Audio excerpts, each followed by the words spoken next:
Dr. Shirley Martin in the School of Applied Social Studies and our IMMERSE team in UCC. So we've Dr. Deirdre Horgan, who's head of school here in Applied Social Studies, Dr. Jackie Reardon, Dr. Rihanna Mayer, who's there, and also we have our researcher from the middle of the project, Eileen Looney, is here as well. So on behalf of all of us, we just want to welcome you here this morning, and we'll just have a quick run through the schedule, and then Professor Maggie O'Neill is officially going to open the conference. So just... Okay, so the schedule for today then is Maggie, as I said, will open the conference, and then we'll have a short presentation from Grania Cullen, who's the Principal Officer here in the Department of Education. Our keynote speaker, Emma Quinn, is from the ESRI and the European Migration Network, and she's on her way from Dublin, so she should be here in a few minutes. And then for possibly the most exciting part of the day, we have our Children, Young People's panel. So we have a number of young people who are involved in the project in various ways, who've been working with us as youth advisors, and we also have some young migrant activists as well here. And obviously it's very important. This whole project is about the experiences of children, young people, and particularly migrant children and young people. So to honour that, we feel it's very important that they're here today to share their experiences, and that we get to hear from them directly. So that part of the panel, for those who are on YouTube or watching the stream, that's not going to be streamed. So we'll just take a break from the live stream for that. And then at 12, we'll present some of our results from the IMMERSE project. Then we've lunch, and then after lunch, Jessica Farnan, who has a vast experience working in this sector, I think so over 20 years. So she's going to talk to us about migrant children in the non-formal education sector. And then the last part of the day is our formal education panel, which Dr. Naomi Machetti is going to moderate. And for that, we've got Mary Kenny from ETB in Dublin, Nikki Egan, who's principal of Norprise here in Cork, and Human Shiraz, who's from the Schools of Sanctuary. And just to say, I suppose, before we start that, the majority of the speakers and the organisations that are here today supported us with IMMERSE in some way. They participated as advisors, as best practice case studies, and they supported us in our policy workshops. So for us, it's a really nice celebration to bring everybody who actually was so involved in the project today, and that, you know, our way of saying thank you and to try and showcase the amazing work that goes on in our communities and our schools. Okay, so just to hand over to Maggie.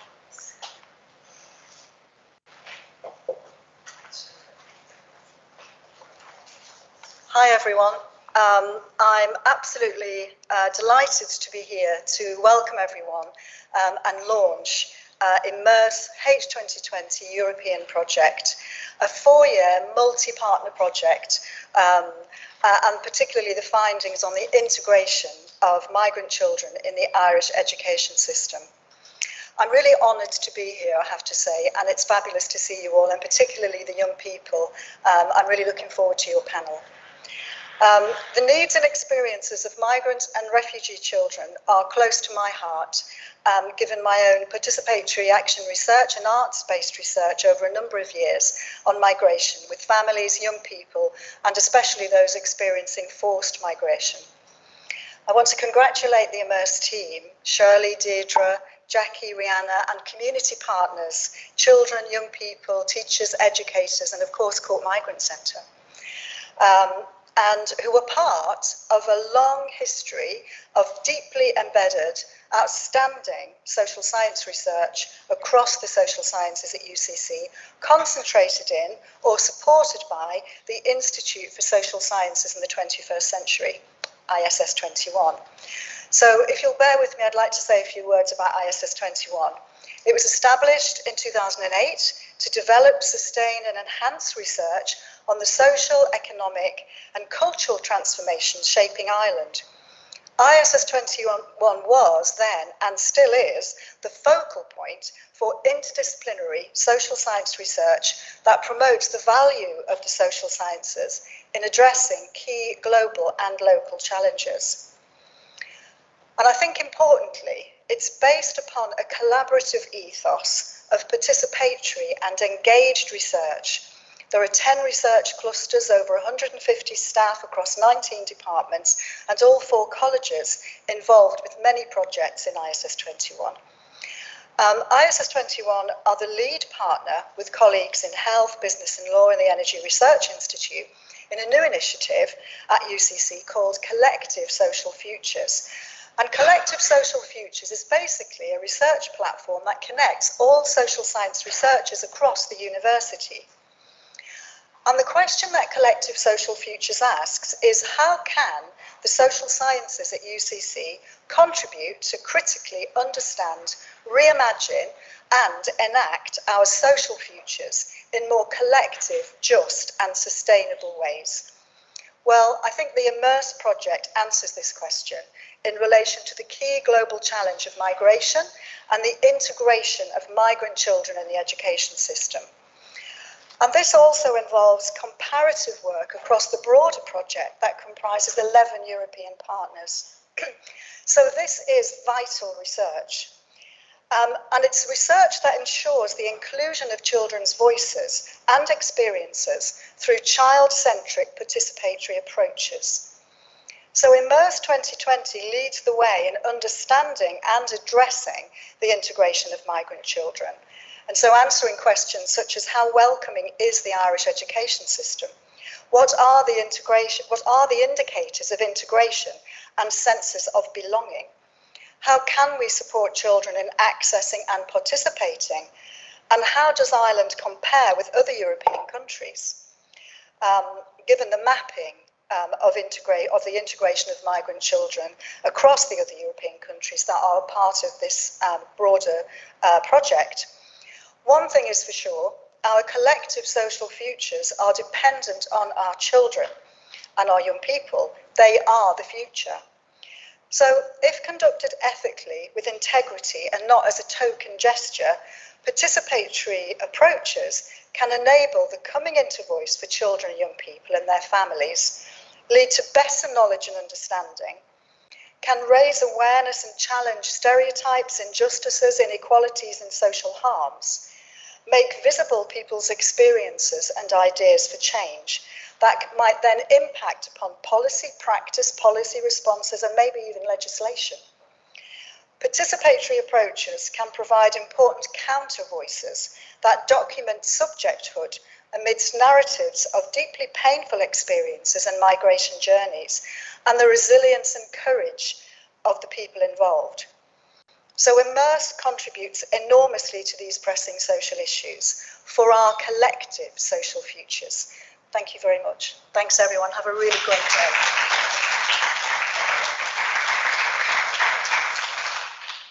Okay, thanks Maggie. That was a brilliant introduction to the day.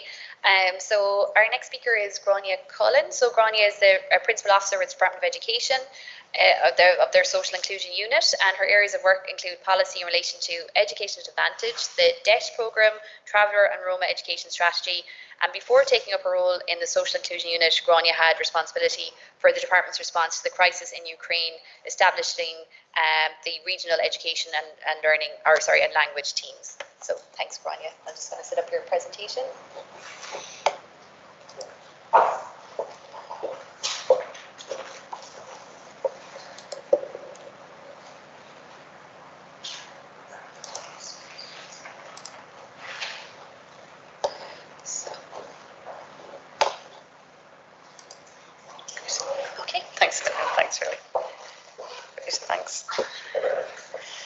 So good morning, everyone. I'm absolutely delighted to be here, and the department's delighted to be invited to take part in the launch of the final act of the IMMERSE project here in Cork. As I say, my name is Grania Cullen. I would add that I'm very recently appointed into the Social Inclusion Unit, and so a lot of this work is still really quite new to me. But having worked with the Ukraine programme, I had a really good introduction, I suppose, to the idea and the different structures and policies that have been applied. I'm really looking forward to the rest of your day, and so I won't keep you too long. I was asked to give an overview of the different supports that the department offers to schools in terms of the inclusion and diversity, not not just for migrant children, but obviously also for all children in our society. So I think I have about 20 minutes or so. So again, bear with me, because I think the more exciting part of the day is to come, and I'm really looking forward to hearing from the rest of the presentations. But just to start, I have a timer. Let me see if it'll start for me. It won't start, so will you give me a nod when I'm kind of getting to the end? Grant, okay. I suppose start right at the top, if you like, in terms of the department's policies and strategies. The overall vision that the department has and that the government has in terms of education is that every child and young person feels valued and supported and nurtured to reach their full potential, whatever that potential is. In our current strategy, and this is just out of date, I think we're launching our new strategy in the next day or two, there's a full goal in relation to that equity of opportunity in education. So it's always been really central to what the department does and how we develop our policies, and then all of the other strategies that go with that. The other goal, 3.2, is really important around the strategic leadership. So ensuring that we're providing the leaders within the system with the supports to deliver on that vision, to ensure that we are truly an inclusive education system. The right to education is embedded, obviously, in our constitution, and schools across Ireland do welcome children of all backgrounds and nationalities. And part of the Ukraine programme, actually, it was really interesting for me to get out into some of the schools and meet children from all different nationalities, sharing in the education experience. All migrant children have the same rights as Irish children when it comes to the right to access education. And one of the big policy changes over the last number of years has been the Education Admissions to School Act, which basically means that all of the schools' policies around enrolment have changed over the last number of years to ensure greater transparency and consistency of approach right across our school system. Recently, too, as Shirley mentioned, we established regional education and language teams through the ETBs to support families arriving, initially just from Ukraine, but more recently, all new families arriving into Ireland have access to these regional education language teams. And it wasn't about setting up a whole new structure, it was really about pulling together a lot of the services and supports that already existed on the ground. So we have the National Council for Special Needs, the National Education Psychologist Services, the school management bodies, and then most importantly, I think, the link into the community structures that are already there as well to ensure that kind of wraparound support piece. So while they focus really on getting access to school for children, so making sure they have a place in school and can enroll, they also pull in all these other services too to support the schools to support the children.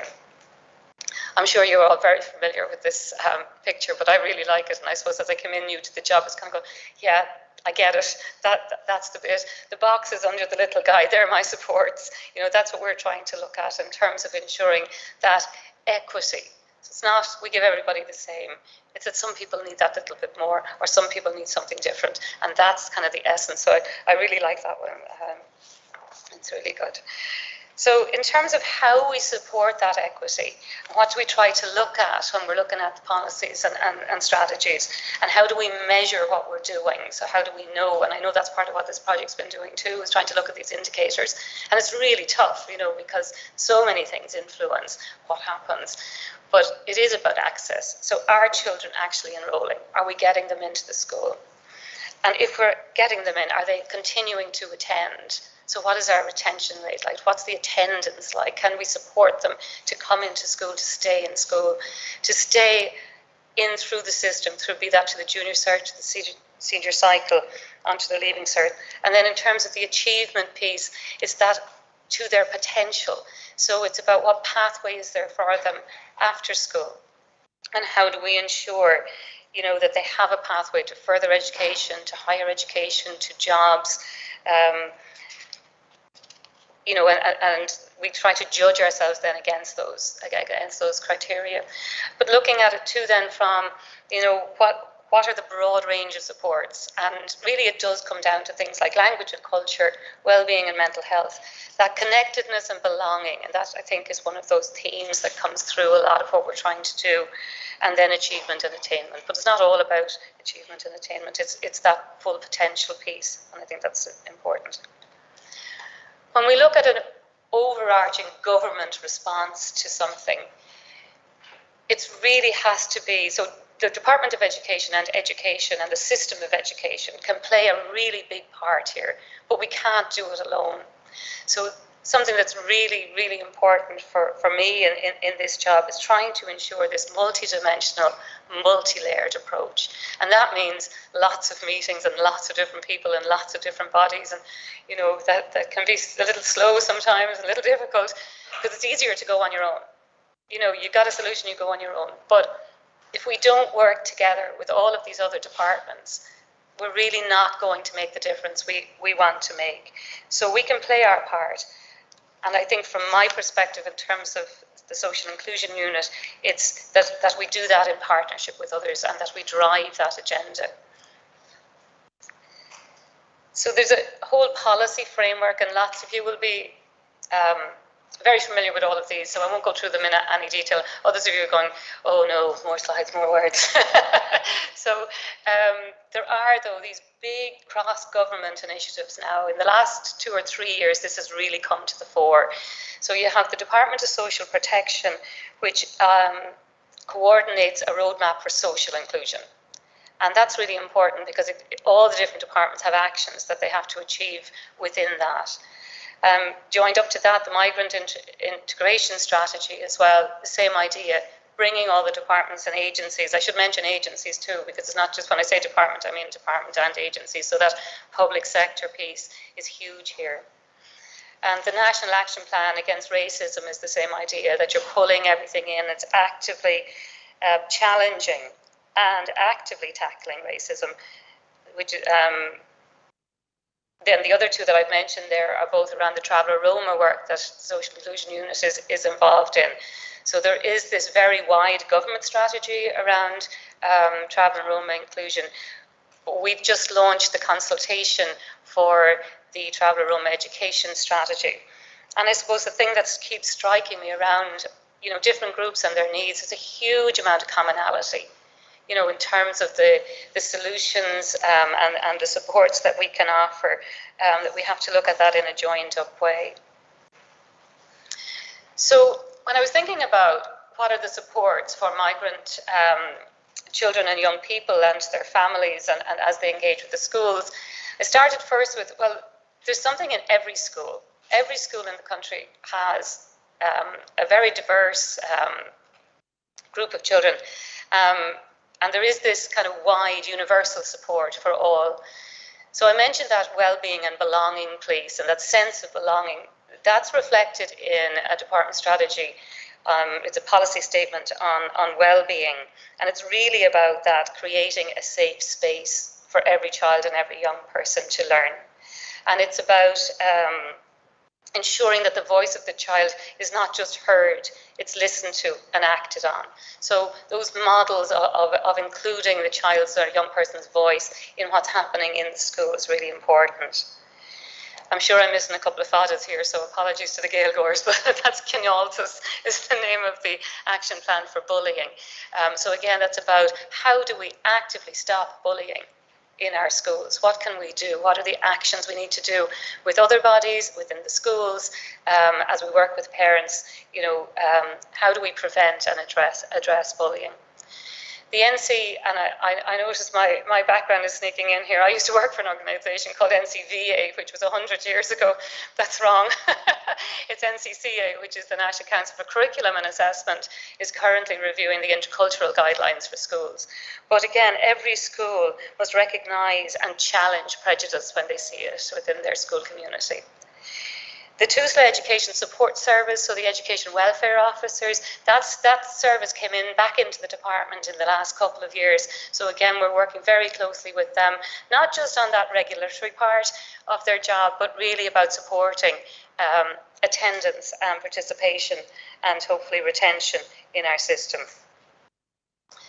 The teacher education piece for me is really, really key here. So we hear people talk about one good adult, but like one good teacher, and I see it in some of your own findings of that too. You know, that idea that the influence and impact just one good adult, one good teacher can have. So within the initial teacher education training, there are now modules in intercultural, anti-racism and diversity through again, I may be missing a fada came. And then also CPD is continuing professional development. So for the children in the audience, each of your teachers doesn't just qualify as a teacher, they then also do lots of other training as well to ensure that they're up to speed with all that's going on and all of the changes. But particularly in this context, the embracing diversity in our schools and helping them to adjust to and be that one good teacher. And I just mentioned the Centre of School Leadership, which also provides a lot of support to principals and teachers who are newly appointed as principals and the challenges in their roles. We talk a lot about the curriculum, and I think one thing in education that we often say is, you know, when the news story breaks, it's let's put it into the school curriculum to fix it. Like, that's not going to work. But we have been shaping a more inclusive and diverse curriculum over the last number of years.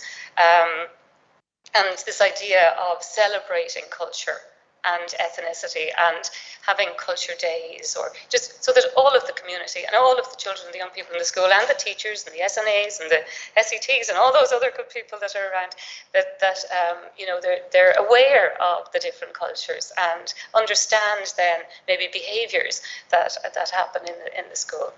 Lots of new languages at Leaving Cert.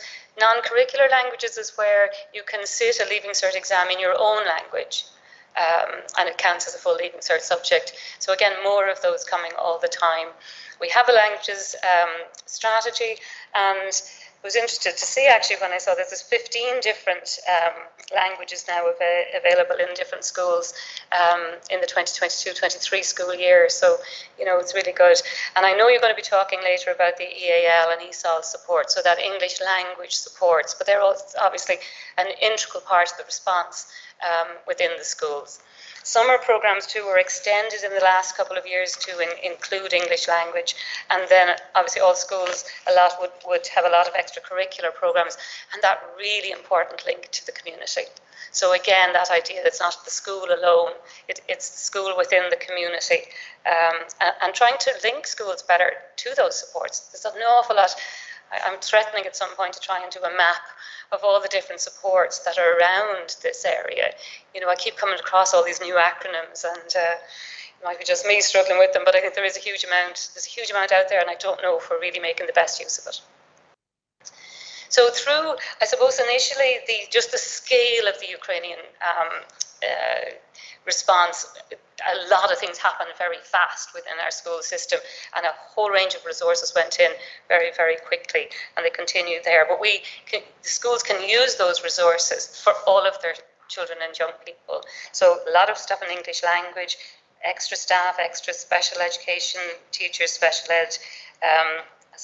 needs assistants, and a huge amount of resource now on gov.ie in terms of the well-being and other mental health supports and the work of the guidance counsellors. Some of you may be very, very familiar with the DESH programme. So again, I'll just touch on it, but it is our key policy response programme for educational disadvantage. And a lot of the supports that go into the DESH schools are really, really targeted at the children and young people who really need that step up, that extra box to get him over the fence, you know, to promote equity. I mean, that's really what DESH is about, giving those children the best chance possible to reach their potential. So it's based on looking at concentrated areas of disadvantage. And I noticed in some of your work you were talking about that intergenerational piece, the first and second generation migrant children, you know, that it's really important that we support all of those generations as they're coming through. And so DESH, as I say, focuses a lot of supports. One of the challenges, I suppose, in our system around the area of migration, refugee, all of that piece is data.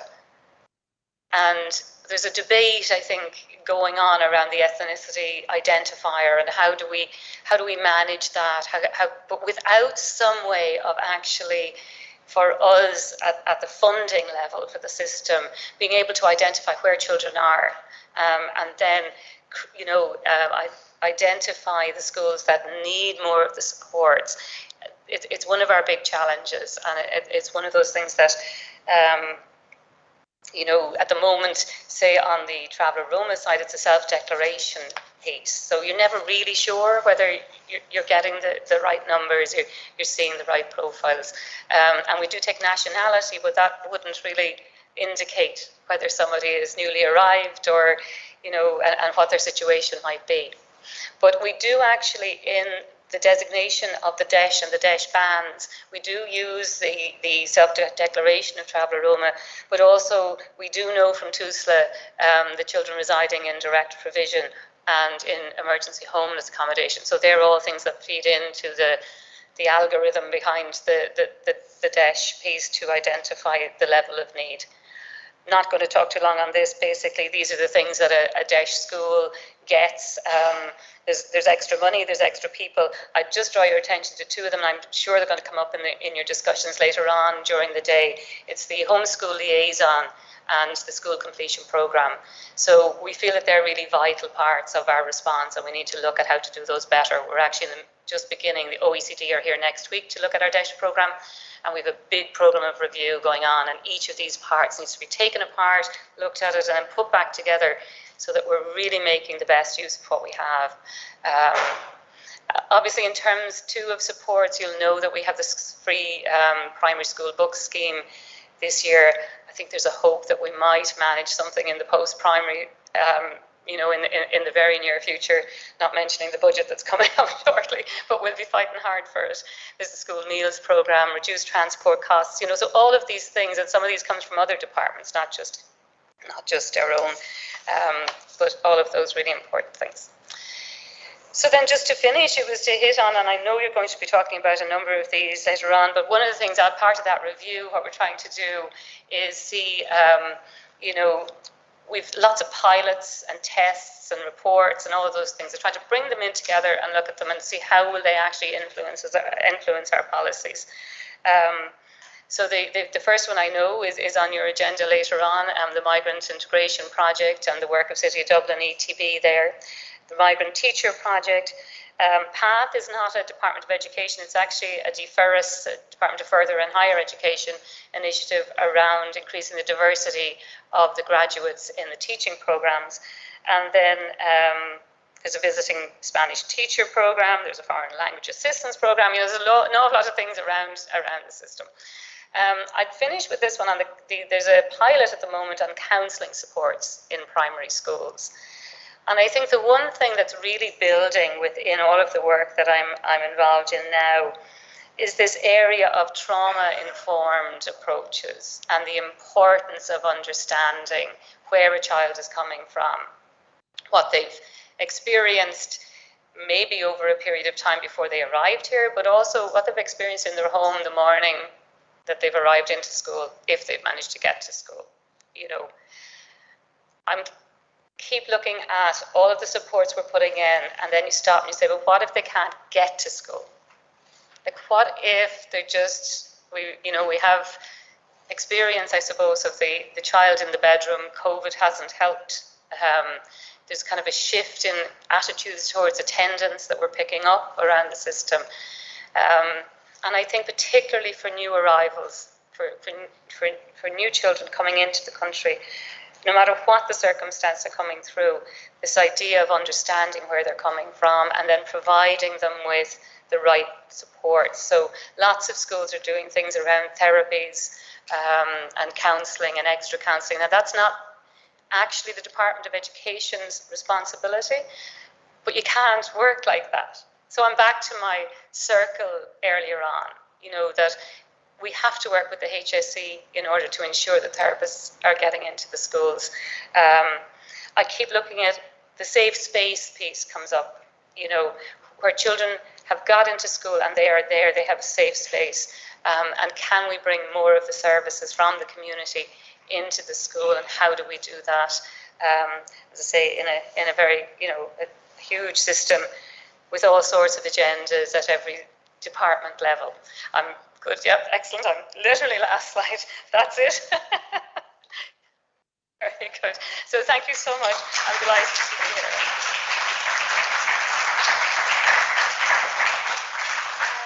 We have time for some quick questions. If there's 5 minutes and anybody has a question. No hard questions. No. And my colleague Sheena is down in the audience as well. Thank you very much. That was very informative. My name is Naomi. I work at Cork Migrant Center. And some of the issues that keep coming up for us is racism in schools, and there not being a specific kind of anti-racist policy in school in terms of it's kind of bundled up with bullying. So is there anything that is happening in terms of anti-racism protocols in schools? Yeah, I think that's part of all of the different policies that we're trying to look at. So the particular one for the Department of Education will be that one, Canoltas. So there is an anti-bullying policy that has been launched and is being implemented through the system. So sometimes it can take time for those policies to translate into real change on the ground. But at each level and each layer, as I was talking through there, so the anti-bullying one actually calls it out in terms of the work that needs to be done with teachers, with all of the school community, and to really eradicate and fight against the racism in any setting, but particularly in our schools. And then at the wider level, you've got that overall policy that is there's an anti-racism strategy, that is an Irish anti-racism strategy. So there's lots of actions for lots of different departments in relation to that. But I do understand, and it's one of the things I think in education often is it takes time to get through all of the layers within the system, and that again is very much a joined up one, that it won't work it's not just a school problem.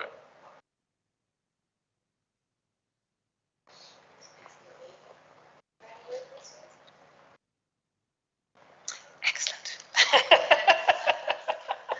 If you were here. Yeah, there's been a lot for us to digest of that in terms of the policy, and then maybe as well thinking about the indicator work. I think the work we also had a conversation.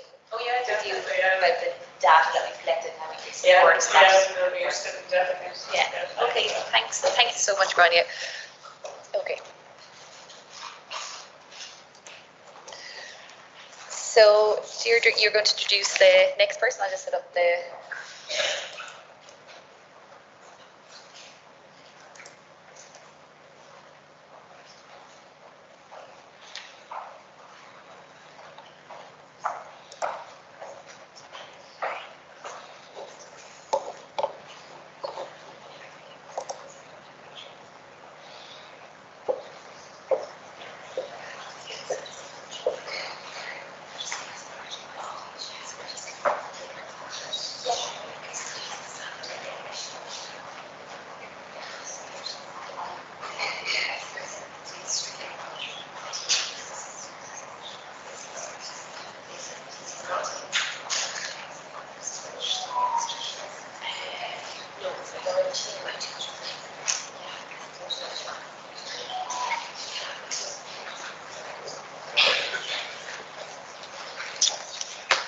Hi everybody, I'm delighted to introduce our next speaker, Emma Quinn, and Emma is head of EMN Ireland, the Irish National Contact Point of the European Migration Network within the ESRI, the Economic and Social Research Institute. She's also joint coordinator of the research area Migration, Integration and Demography at the ESRI. Emma has published widely on migration, international protection and integration, including co-authoring the monitoring report on integration series. So we're delighted to have her here today. Thank you.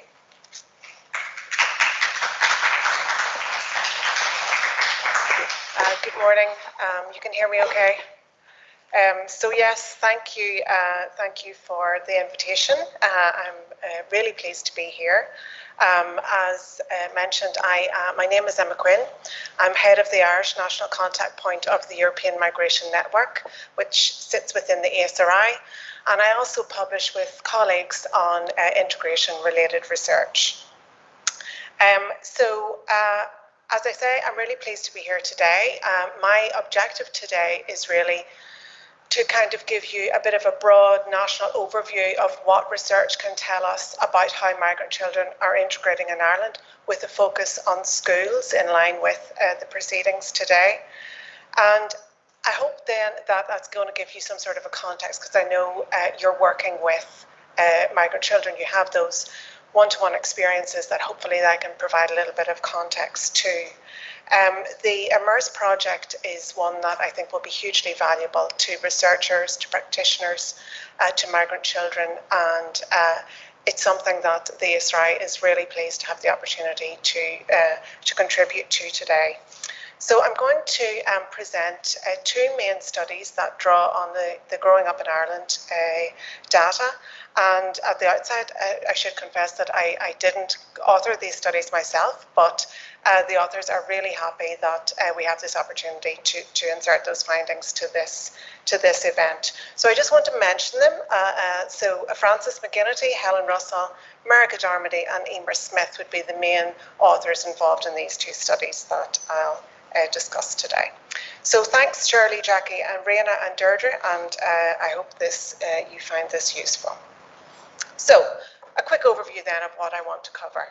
I'll quickly consider what integration is, what is this ideal that we're working towards, have a look at some migration pathways and trends, and then reflect on what we know about how migrant children are integrating in Ireland. So we're going to look at language development, self-concept and sport, and post-school aspirations and progression in particular. Finally then, I'll wrap up with some takeaways on some policy implications. Integration, unsurprisingly, is quite a contested term. It's a complex term, and there's been a lot of debate about the core elements over the years. So back in 2004, the EU put out these basic principles to guide policy making in this sphere, and these stress that it should be seen as a dynamic process of mutual accommodation. So it's a two-way process between migrants and residents of member states. In 2017, Ireland got its first migrant integration strategy, and in that strategy, integration was defined as the ability to participate to the extent that a person needs and wishes in all the major components of society without having to relinquish his or her own cultural identity. So this idea of participation is an important one, and it's one that we'll return to. So before integration comes migration, and I think it's important just to spend a few moments reflecting on that. What types of, why do people migrate? What types of different individual migration stories are there among migrant children in Ireland, and how does that inform their context for integration?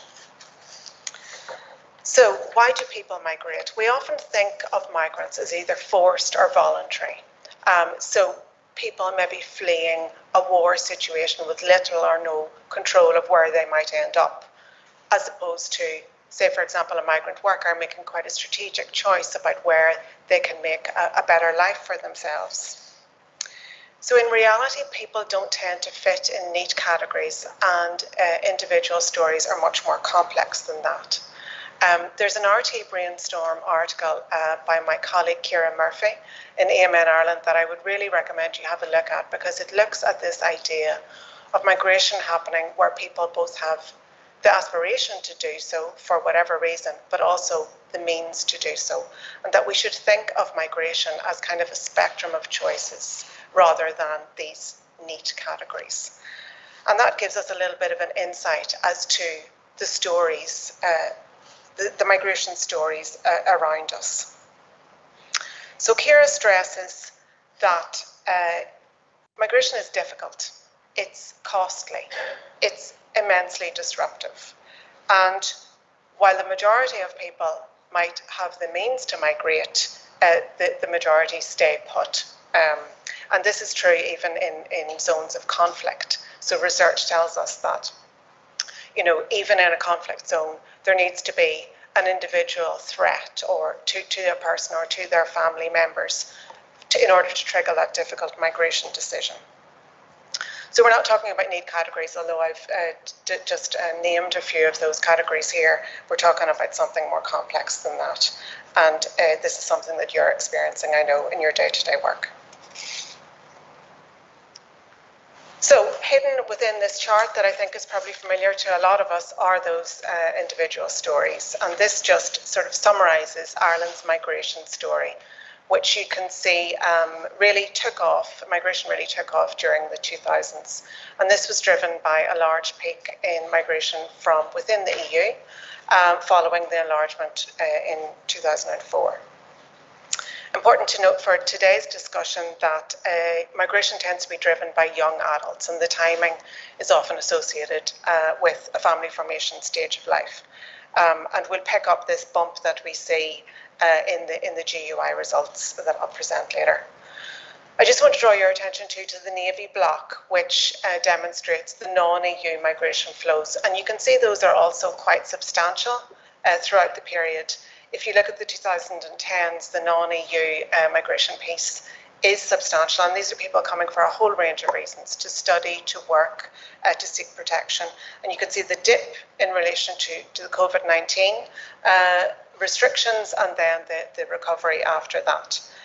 So an interesting story with different parts. I'm focusing a little bit on migration because it's a key part of what I work on. And I also think it's important to understand integration. So I wanted to just name a few of the non-EU kind of migration pathways that we might be talking about when we're talking about migrant children in Ireland. Obviously, EU migrants can move freely within the EU. Non-EU migrants need to apply through the managed migration system and need to have some sort of a residence permit when they're here. So we can think in terms of child applicants for international protection, the vast majority of whom will be housed within state-provided accommodation, which we know is under huge pressure. So around 5,000 children living in IPAS accommodation in the August 2023. You can ignore the figures if you wish. There are rather a lot of them here, but it's just to give you a sense of scale if that is something you're interested in. So around 2,700 of those children are living in emergency accommodation. And we know the pressures that is under and the challenges that raises in terms of integration. So a lot has been said in terms of physical isolation of some of the centres, the instability of arrangements, and also problems participating in social activities, etc. So then, obviously, we've had a large flow of refugees since the invasion of Ukraine, and over 20,000 children aged under 15 held a PPSN in the middle of this year. Unaccompanied minors, these are children who arrive here without a parent or another adult caregiver, and these are referred to TUSLA, and a large increase here in 2002, driven in the main by arrivals from the Ukraine, but also from countries Afghanistan and Somalia. Irregularly staying or undocumented migrants may come here to Ireland legally and for a range of reasons fall out of permission. And children in those families are in a precarious position in terms of access to services. In 2020, MRCI estimated there could be 2,000 to 3,000 in this position. Although there has been some improvements there that I'll come back to. Finally then, just to highlight the large population of new Irish, the large number of people who naturalised as children in the decade up to 2021. So there are many other pathways, I guess, and different migration histories among migrant children in Ireland, but this is just to bring these into the discussion. Okay, So I'll move on to the GUI results and tell you a little bit about what we know about how migrant children are integrating in Ireland. Just checking the time. Okay, so we have two main studies that I want to go through. Both draw on the GUI data, which is really an invaluable source of information. It is, of course, longitudinal, which means that the same children are interviewed periodically. And it really gives us really important national level information that helps to fill in the gaps on some of those administrative data. So with these, we're able to compare how children with a migration background are performing as opposed to children without a migration background. So one ASRI study looks at English language development at ages 3, 5 and 9 years and self-concept at 9. And this study is looking at the 2008 cohort by Darmody, McGinnity and Russell. The second study is the analysis of the older cohort, and we're going to look at data from ages 17 and 20 in particular. And here we're looking at post-school aspirations and transitions by McGinnity, Darmody and Smith. And I will, I'm happy to give you references to all these sources in due course. So why do we want to look at language skills? So language skills are very important for a range of reasons and to support integration. So this is true across school and academic spheres, but also in terms of forming friendships and participating in sports, which we'll see is an important aspect. The outcomes of the children of migrants may be seen as the litmus test of integration, in that we're talking about children who were born in Ireland with one or more migrant parents, so we can be quite confident that those children have come through the Irish education system and you know, can tell us a lot about how that has worked for them. Just a little bit about the sample.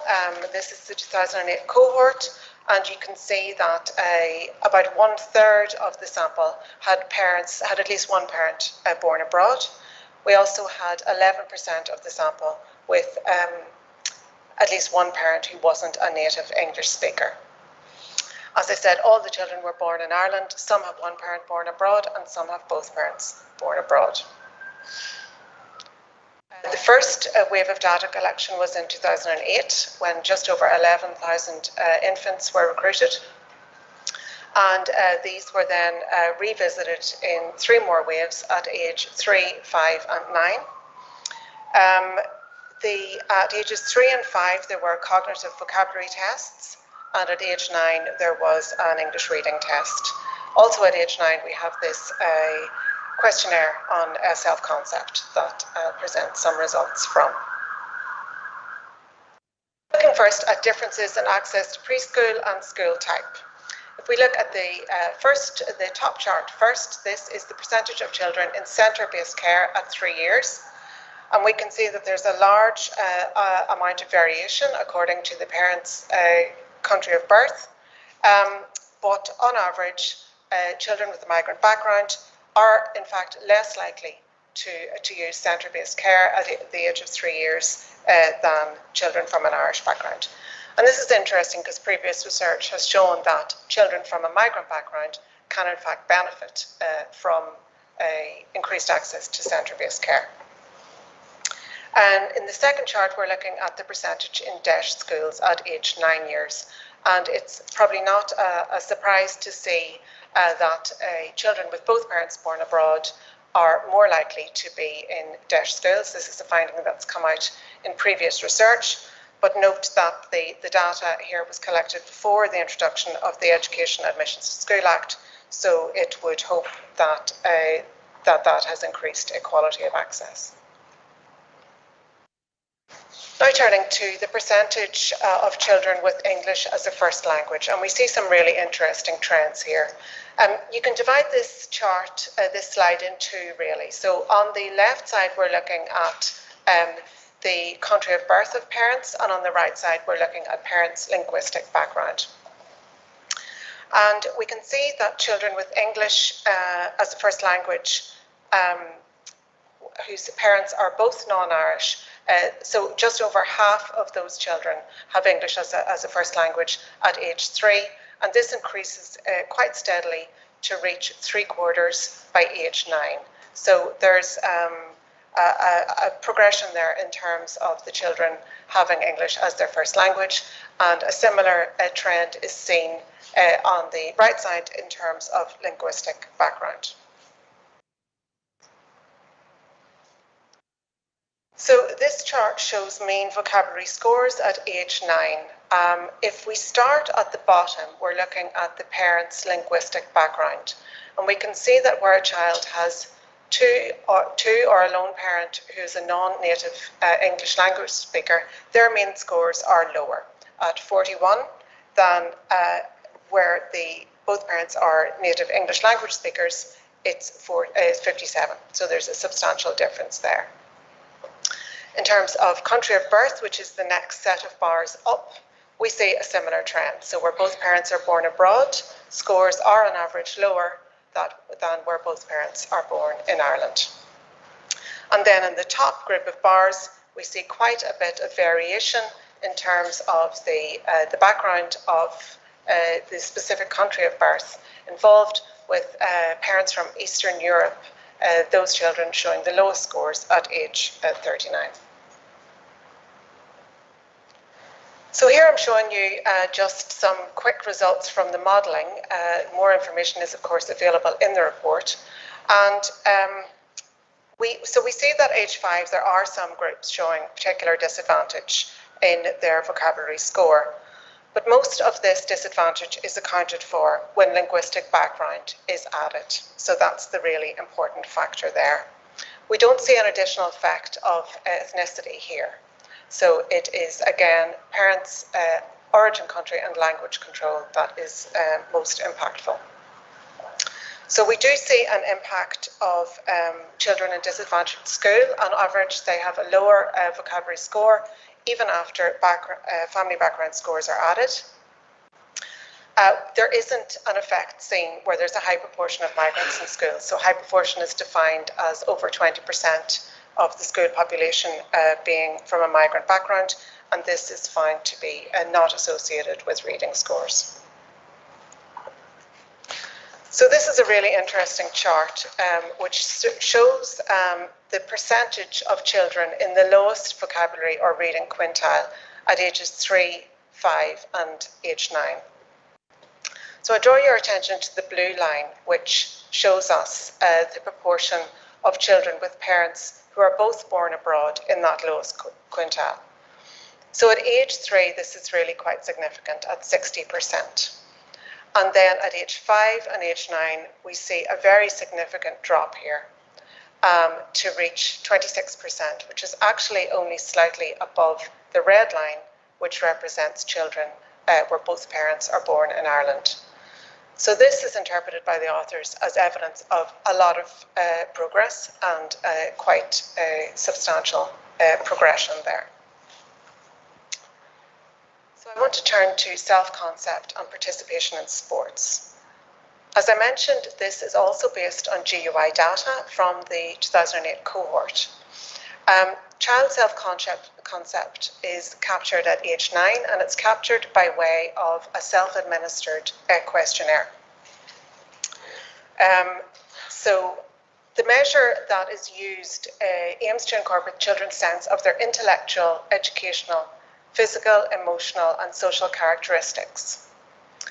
The score is made up of 6 subscales, and those look at happiness, popularity, freedom from anxiety, physical, intellectual, educational, and behavioural self-image.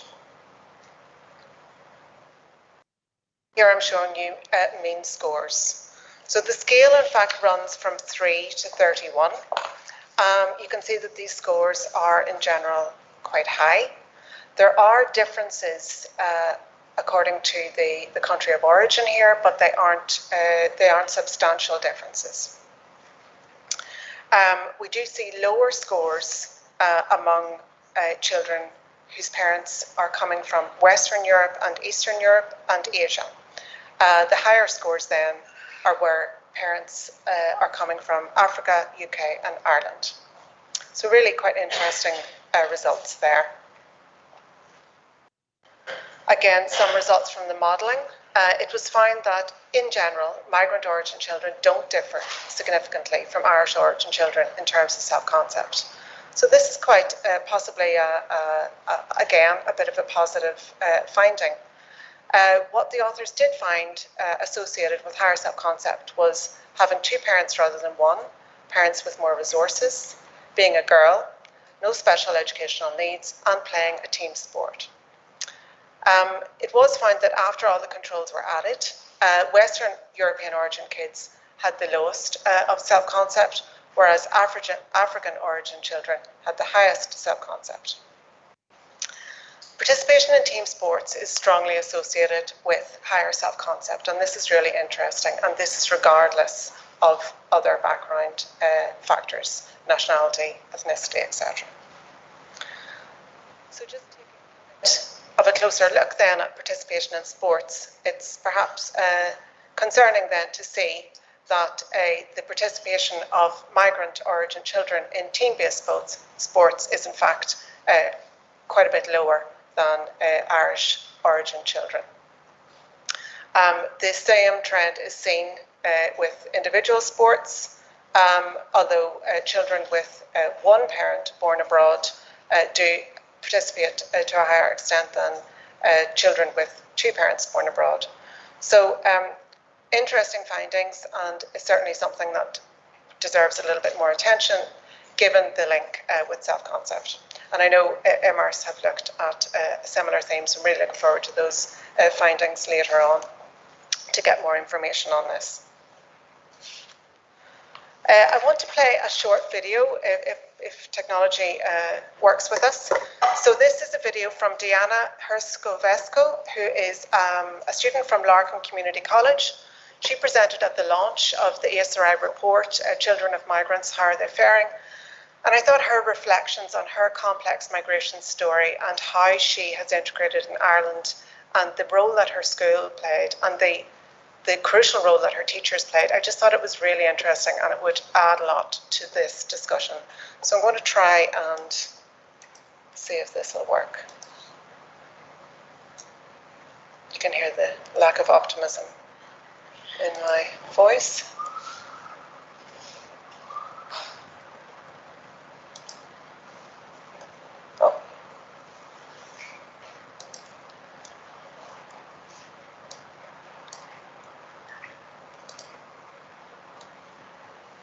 Will we have sound?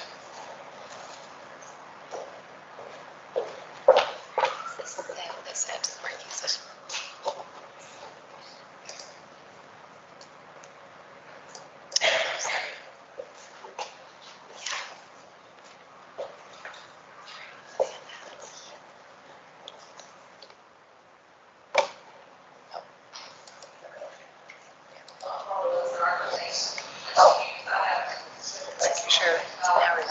No, that's good on, don't worry. Okay, so.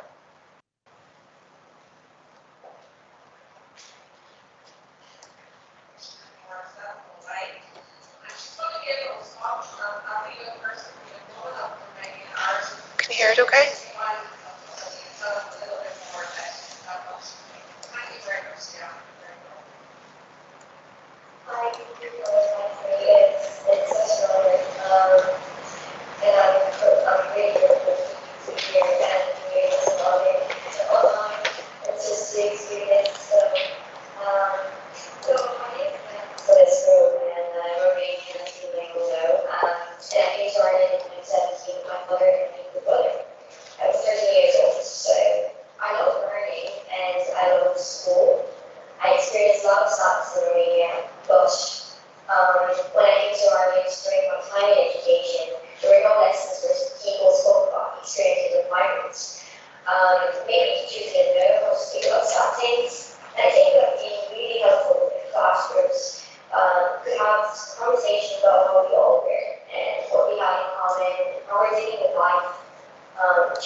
can do a lot of help. And we don't do a lot of listening to each other in school.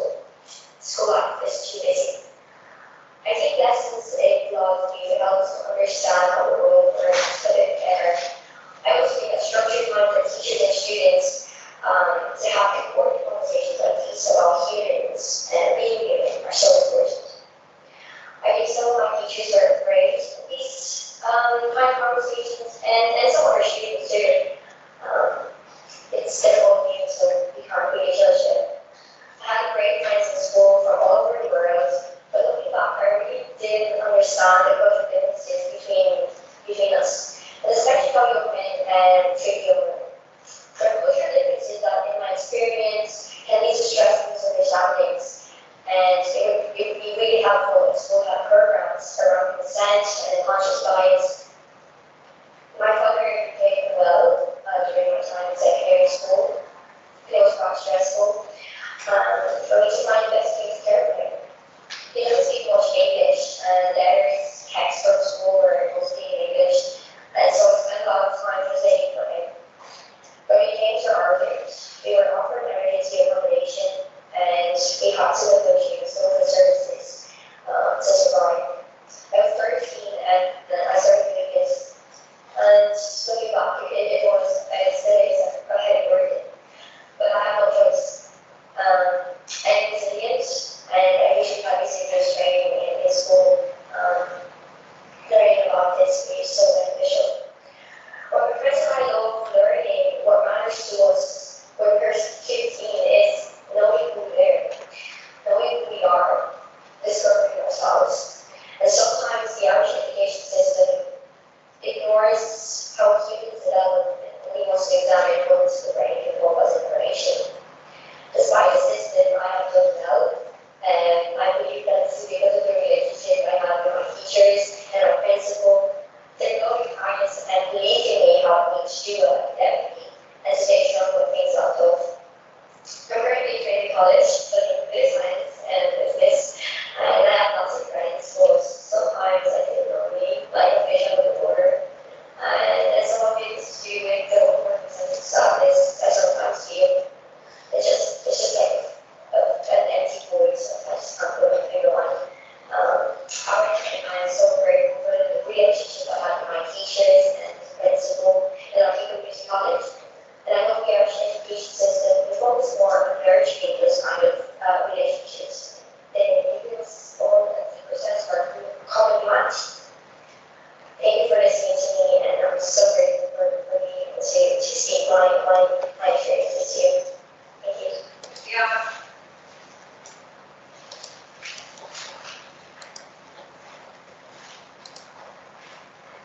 So some really thought-provoking reflections, I thought, from Deanna. So for the final part of this section on the GUI results, I just want to have a look at some results on post-school aspirations and progression. These results are perhaps somewhat surprising, but see what you think. So we know that third level education is increasingly important for achieving high quality jobs. We also know that the search of a better life for children is often a reason why people take the difficult decision to migrate.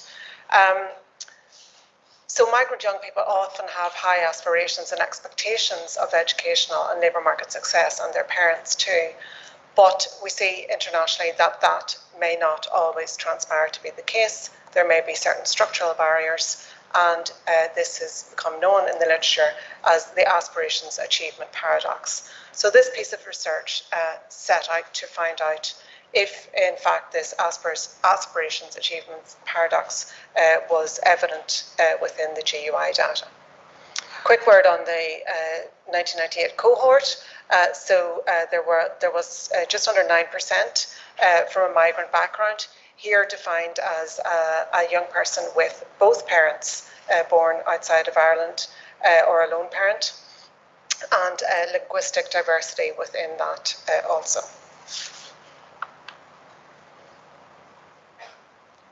So this chart shows some information on expectations at age 17 and actual progression to third level at age 20. So expectations are shown in the red bar, and you can see that across here I'm showing linguistic background breakdown. You can see that the expectations are high across the 3 groups. But interestingly, that these expectations are in fact met. So at age 20, the children had progressed and were attending a 3rd level course as they had intended to do. And there's no very significant variation in terms of language group.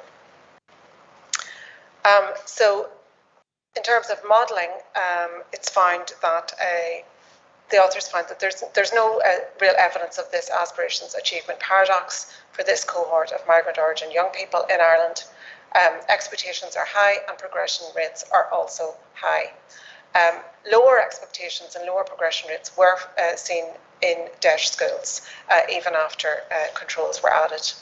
However, this measure of the concentration of migrants, high concentration of migrants in schools, was found not to affect progression. So finally then, I just want to present some takeaways and policy implications in relation to the integration of migrant children in Ireland. I'm going to just skip forward to this slide, which returns to this, to the migration piece. I want to highlight some positive areas of recent developments and some ongoing challenges. So in terms of positive areas, thinking of the undocumented population, there was a regularisation scheme last year which has really offered a new life for undocumented families. As I understand it, well, the data are from April, but about 5,000 people have regularised under that scheme. And those the children in those families would have had problems accessing services. They would have had problems progressing to 3rd level. Anywhere where official documentation needed to be presented, they could face barriers. So really they're looking at quite a different prospect in terms of integration now. That's not to say that undocumented migration has been fixed. This is something that will continue to materialise and will need future policy responses. There was also a positive development in relation to naturalisation requirements. So children born in Ireland no longer have to be resident 5 years before they can apply for naturalisation. Recently this has been reduced to 3, so another positive development. Challenges to integration highlighted by NGOs often relate to the immigration registration and the fact that non-EU children don't have to register their permission in the state. Their permission is attached to parents, and this can lead to inconsistencies in terms of their registration, which can lead to problems if those inconsistencies haven't been resolved by the time that child becomes an adult. There can be challenges accessing 3rd level, etc. So this is an issue that has persisted for a great number of years. I would highlight then certain groups of migrant children who are particularly vulnerable in terms of integration. We mentioned international protection applicants. Delays implementing the White Paper Den direct provision is certainly a concern for integration, noting that the White Paper was in fact designed for arrivals of about 3,500 per year, and they were 13,000, over 13,000 last year. So really the whole system is under enormous pressure, and we wait to see what will happen there. I think there needs to be, well, a new approach to the White Paper is expected to be announced shortly. Some strands have been progressed, and some of these were covered in the earlier presentation as well, where there is other supports being rolled out.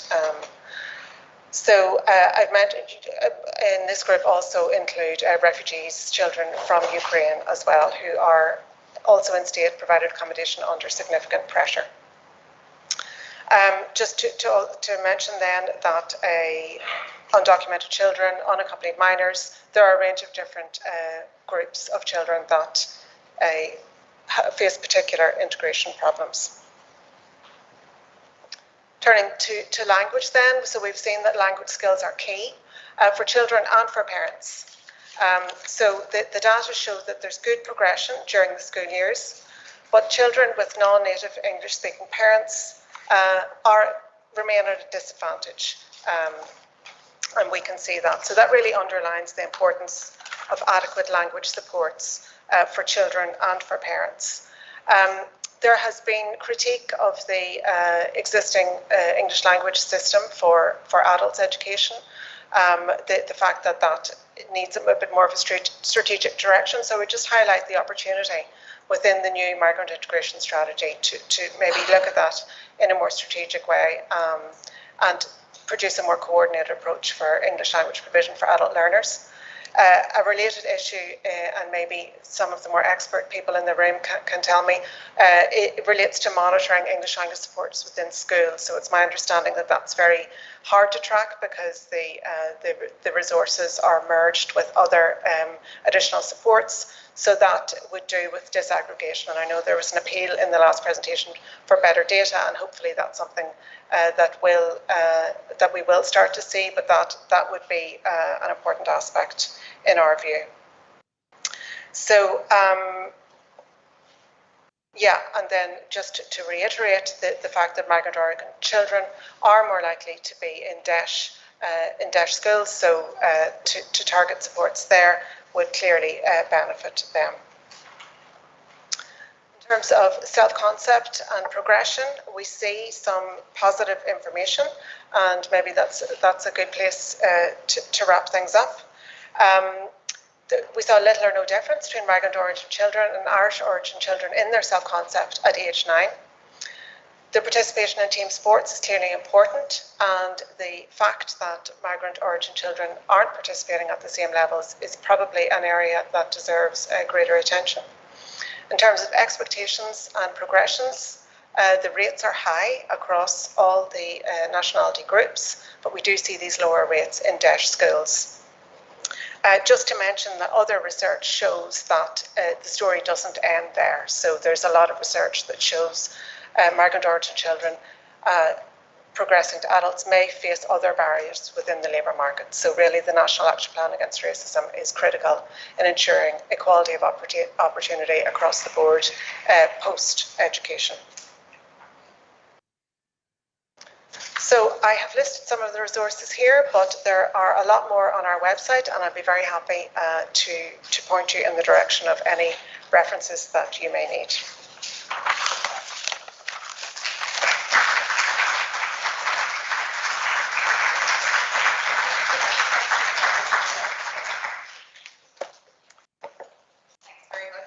Hands raised already, so it was great to see. Is that okay? It was great to see some of the teams that are coming through. I hope we'll speak to some of those in our presentation later. And I know we have a number of early years colleagues here, so your information from the GUI data about 3-year-olds and vocabulary, access to centre-based care is really interesting, and I think it's worth mining a bit more. Great. Okay, so we have a couple of hands raised. Thanks very much. Thanks very much for that presentation. The GUI data is always very interesting. So I'm a speech and language therapist, and I do some research on bilingualism and multilingual families. And I suppose I have a concern about the message that the data shows from the GUI, because you did put, in brackets, it's English only. You're only testing their English. And I think the message can be quite negative then, because there's this monolingual bias in research where we want everybody to be monolingual, speak one language, and to be proficient in English. And my research has shown that if you test those children's knowledge of English vocabulary and their own language vocabulary, that actually the vocabulary is far ahead of the monolingual children. So I'm kind of concerned about the message that sends out about only focusing on English, getting the parents only to focus on English, because we know that causes subtractive bilingualism. It takes away their bilingualism, it takes away their culture, their links with their families. So I guess the GUI, are they going to look at, we're only looking at their English language development, and that's a very deficit approach, because they do speak other languages, and we don't really, I know it's difficult to measure all of that, but I suppose, are we getting that message out that being bilingual and supporting their home languages is just as important, and possibly more important, because as they go on, English is going to be everywhere. How are we going to get the message out to promote their home language use? Or do you have any thoughts on that, really, I suppose? It is definitely discussed within the report, and I agree. I can see your concern in terms of the results, that they're a bit, it's not the full story, you know, and I suppose somewhat limited in terms of how much depth I can go into here on this, but that is a really important point, and it is discussed in detail in the report. As to future plans with the GUI, I'm afraid I can't answer that, but I'd be happy to find that out for you and get back to you on that. But absolutely, and that is something that the authors acknowledge, that we're just looking at English language skills here, and that in itself is limited, that there is, you know, there's a richness there that needs to be supported, absolutely. Thank you. Hi, thanks very much. Also a speech and language therapist, full disclaimer, disclosure here. Just to say also, as speech and language therapists, we have a lot of concerns around the use of the GUI data to measure language, because it looks at only one tiny aspect of language, and that's vocabulary, expressive vocabulary at that. It doesn't even look at receptive vocabulary. And so language is about so much more than vocabulary. It's about form. Like we have to consider syntax and morphology and pragmatics and how language is used in context. There are so many aspects of language, and it's kind of a little bit like saying, look, we would never benchmark someone's health against their blood pressure and nothing else. And that's in effect what the GUI has done here with language. And I suppose I just to highlight that for people, so that when people do look at the data, to be aware that this is just one component of language, and it's not, and particularly when you're looking at children at 9 years of age, you know, you really want to be thinking about syntax and form and other aspects of language. So just to highlight that for people in general. Yes, Thanks. thank you. No, clearly there's it's a very rich area, and I'm by no means an expert on it. So that's something that's certainly interesting. I don't know what the scope is to do more on this. There's always, I just know that in terms of any field work, there's always a bit of a scrum in terms of getting questions in, but keeping it feasible. So, but I think what you're highlighting is extremely important, and I'll be sure to reflect it back. Thank you. Through hopefully in our project is the importance of two-way integration and recognition of respecting the mother tongue and the home language, as well as, you know, incorporating the host language. And so there you see a little bit of data coming through in that on our large scale quantitative piece that Shirley will be presenting, and it comes through qualitative research that we do as well. So that might speak a little bit to Great, that. good. Yes, there's a question at the back. Hi, I'm Adriano Flynn, and I'm at the Cork Educate Together school. Now, I noticed that on your slides about participation in sports, and that it can, you know, unite the demographic of people. But do you think that enough funds and enough organisation are put into organising these type of extracurricular activities? Because I myself have attempted to join extracurricular activities, and I find that they're extremely limited, and when they are there, they're pretty poorly organised. So maybe we could take that as a factor to why there would be less migrant children, or just children in general with these factors. I just wanted to ask what you thought on that. I think that's a very valid point. I know there's been a lot more funding, you know, there's been like the Community Integration Fund, etc., would be targeted at those types of projects, but as to how they're run on the ground, I'm sure the variability is huge, and then that is so much more of a challenge for a migrant origin child to navigate than someone with connections within the community. So absolutely, I think that point is valid, and that's why I pointed to this as something that needs further thinking about, because it's clearly important, and it's something that we need to do better on and to get right. Thank you. I think one of the best practice case studies, Jackie, that you were involved in, was around that sport week.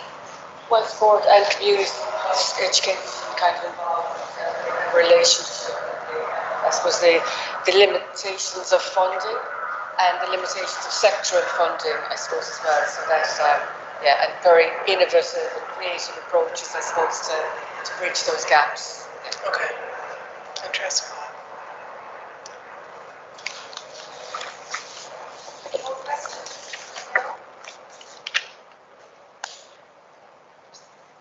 Yes, I just want to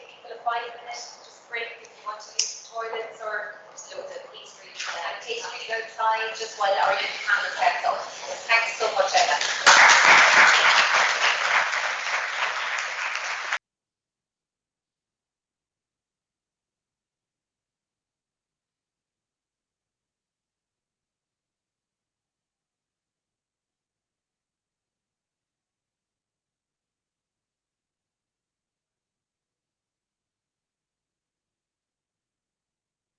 Working?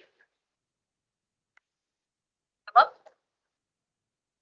It's waiting with the personal chart. I think sit your Hassan maybe or No, it's 8. Yeah, there you go. So it's just behind.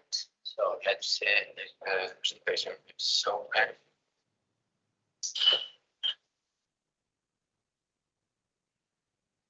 otherwise they're going to see the same as the chart. That should be good. Yes. Okay.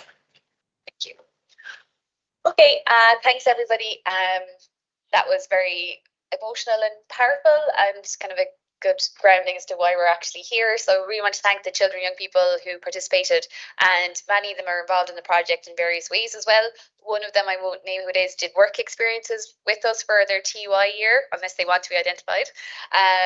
And they've been advising us on the outputs for the project and been involved in the policy discussions that we've been having as well. So it's wonderful to have them here today, and we've had lots of very interesting and powerful conversations with them in the process of this project, which are really important to hear. And I think it comes across a lot better hearing it from them directly than how we would portray it. So we're going to do a very kind of short overview at this point because we're going into lunch of some of our results from IMMERSE. I'm going to skip some of the context slides because actually I was just kind of looking at literature around experiences of migration and integration for children and young people, and I feel that's been done much better than the quotes I have from Jacqueline Babia and everybody else. So I think it's better to hear it in the room. So we'll just give a little bit of the overview of IMMERSE, and then we'll talk about the role of children and young people in IMMERSE as co-creators and participants in IMMERSE, and then the IMMERSE results and a little bit about our outputs. So IMMERSE is a 5-year project. It was a 4-year project, but mainly due to COVID and kind of delays in field work, the projects ended up being 5 years instead of 4. So we're all here a lot longer than we thought. So that's positive and negative. So the project is made up of 11 partners from 6 countries. Usually when I do this presentation with children, I put up the flags and you have to guess what countries the partners are from, but I won't embarrass you this morning. So Save the Children Italy is one of our partners. Camille is the PI for the project. So Professor Mercedes Fernandez is the lead on the project. Infodef are one of our communication partners. They're here in the room walking around taking pictures. Zabala and then Pantheon University in Athens are our Greek partner. And then Active Citizen Europe are a small teacher-led NGO in Belgium. DAWS is a small migrant-led NGO in Germany, and UCC is obviously one of the main partners as well. So the kind of focus of IMMERSE was around a number of kind of different issues, I suppose, stakeholder engagement. There's quite a lot of data collection, which we're going to talk about now, and also it's I suppose underpinned by a co-creation kind of perspective with migrants, with policymakers, with teachers, with children, with various groups. And some of the outputs for the project are policy papers, which we're working on at the moment. So we'll have an Irish policy paper and then obviously a European policy paper as well. And the project will officially be launched in the European Parliament in November. So we can send you more details when that's been finalised. And we also have quite a strong kind of ITC component to the project. So there was the development of an online questionnaire and an app, and our postdoc Rihanna worked really closely with Anita on that. And we also have a hub where there's materials and resources for people. And I suppose the main outputs of the project, so we're going to present some kind of preliminary results today, but is that there will be an online tool to actually play with the data visualization tool that will be available for everybody to use. That's one of the big outputs of the project. So IMMERSE then is underpinned by a common conceptual framework, and that is an inclusive and intercultural model of integration as the normative framework which underpins the selection of our indicators of integration for our dashboard of indicators. So it's underpinned by the inclusive and intercultural model set out by UNESCO and the Council of Europe. And the main objectives of integration under this framework then are that migrant children reach their full potential, that migrant children and their families become an accepted part of society and fully recognised at the informal, formal processes. And the other key part of that is that the project is child-centred. So Deirdre will speak to that in a moment. And we also draw heavily on the ecological systems theory as well. So recognising the macro, exo, meso, micro systems and their impact on integration, inclusion, and on the child. So the overall design for the project then, phase one of the project, which some of you were involved in, was qualitative. We had a literature review, we looked at existing data, and we used this part of the project to develop a list of 50 indicators of integration for migrant children, so socio-educational indicators.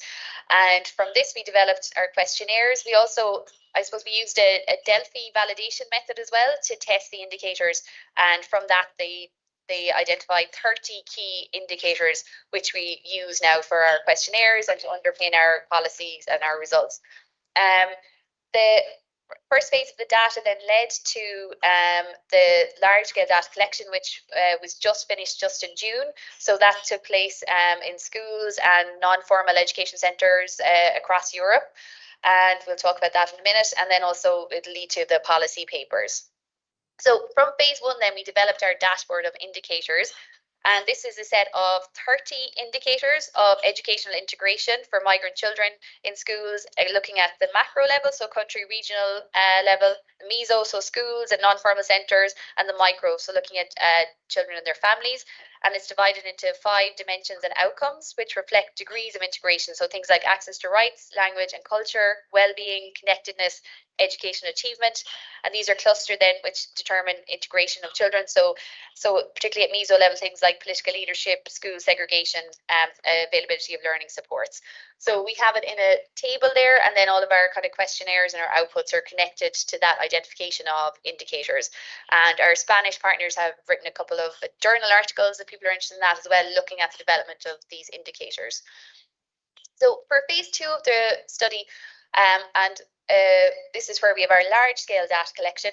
We have 30 qualitative case studies, which Deirdre will talk about in a few moments. And we have our large-scale cross-country survey, which 24,000 children took part in across Europe. So UCC had the role of work package leader for these 2 parts of the project. So we were work package 3 leader, which was this large-scale data collection, and involved a lot of very intense work with our partners. And just to mention, I suppose, our amazing postdoc, Dr. Anna Meir, is here, and she really did most of the work around data harmonization on the project, data cleaning. She came up with some very complex solutions to complex problems the whole way through the project. So yes, we wouldn't be here without her. And then the other kind of large kind of, I suppose, data collection piece was the good practice case studies, which Jackie will speak about as well. And we've collected 60 of those across the project. And again, these are here as outputs for people to use. So Deirdre, do you want to? Thanks, Shirley. So I'm just going to speak very briefly about the role of children in the project. So we're talking here about children as co-creators and participants in IMMERSE. And I think the role of children can't be underestimated really in this project. And I think as we worked through the project, we began to realise that we had no roadmap, no real model for this. All of us are very involved in participatory research with children, but on smaller scale projects. This was an extremely large scale project. And while children's advisory groups are used quite a lot in smaller scale qualitative research projects, they're less used in the large quantitative survey based project like we had to undertake here. So we really were relying on our own instincts quite a bit and our own experience of running children's advisory groups in smaller scale projects. So it was a bit of a leap of faith for us for quite a while on the project, and some elements were really challenging, some elements worked really, really well. So I'll just give you an overview of how we worked with children and young people. And like Shirley is saying, really, the project wouldn't have taken the shape it did without the input, the advice, the co-design work that children and young people engaged in with us. So they were hugely, informative and gave really rich input into the whole project right the way through, and continue to do so.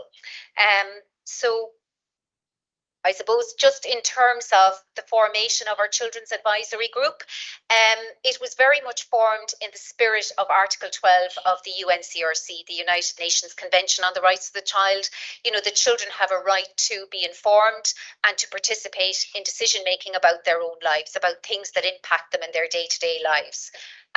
And so a lot of research is beginning to take account of children's voice and facilitate children's participation, so that children can express their lived experiences, their day-to-day experiences, and that can hopefully inform policy and practice going forward. And we hope that that's the case in terms of our young people's input into the IMMERSE project, that it will have a real impact, a positive impact, at each level, the micro, the meso and the macro level, at policy and legislation high level, but on everyday practice within schools and informal education settings.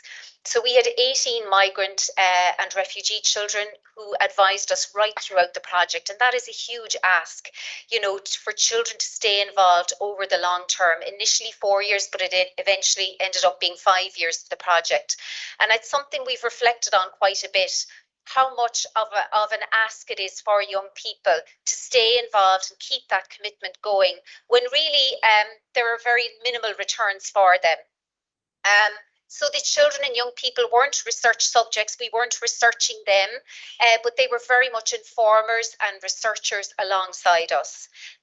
We very much saw them in the Lundy and McAvoy model as an expert group. These were the experts in the room. They were telling us about their life experiences, about how their peers experience, racism and discrimination, how they experience a deficit model sometimes within the education system, and also the positive experiences they've had within the schools. So it was about them representing their peers in the process.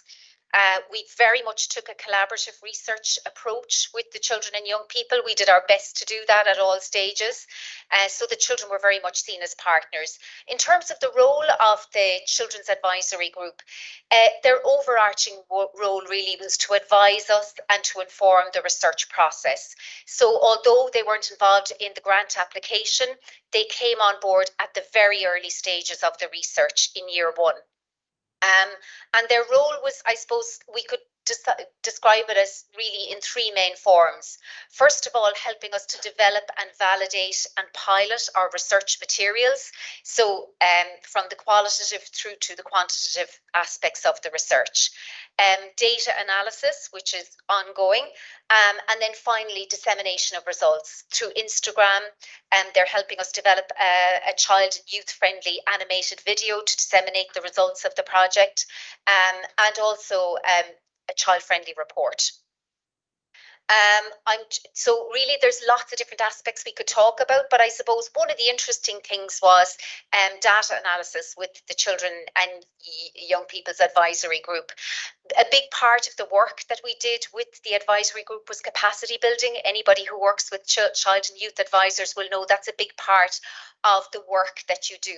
So without you can't expect young people to give advice around research design without understanding what research is and the different aspects of research. So we did a lot of capacity building around, the UNCRC, around children's right to participate, among other rights, around how you design a piece of research, survey data, how that's collected, how we analyse data. So Rihanna did some amazing work with the children and young people, using a lot of fun games, Lego, quality street exercises, helping them to understand how we cluster data, how we categorise data. I seem to remember really interesting exercise using the characteristics of different dogs and dog breeds. Do you want to say anything about that, Rihanna? Oh, yeah, I mean, it was that time to teach those statistics, and also that. So the important thing was to try to get across the idea of identifying relationships or where relationships might exist in your data. So as a warm-up, I had this data set about dogs, and we sort of looked at like how long dogs live versus how big they are, and you know how we might take a guess at what the do little dogs live. Anyway, that was just as a warm up exercise, just to get the idea of identifying what relationships might exist in your data, and then moving from that to having them look at our surveys, and based on their experiences and their peers experiencing, I bet there's a relationship between how old the participants are and how much they trust their teachers, or like what their migrant background is, and the way they might view interactions with authorities like police, that. Yeah. But yeah, it was really important to start off with using the label and following stream and stuff about dogs just as warm-ups, just to get across that idea about ways you can look at your data and how you can think about relationships.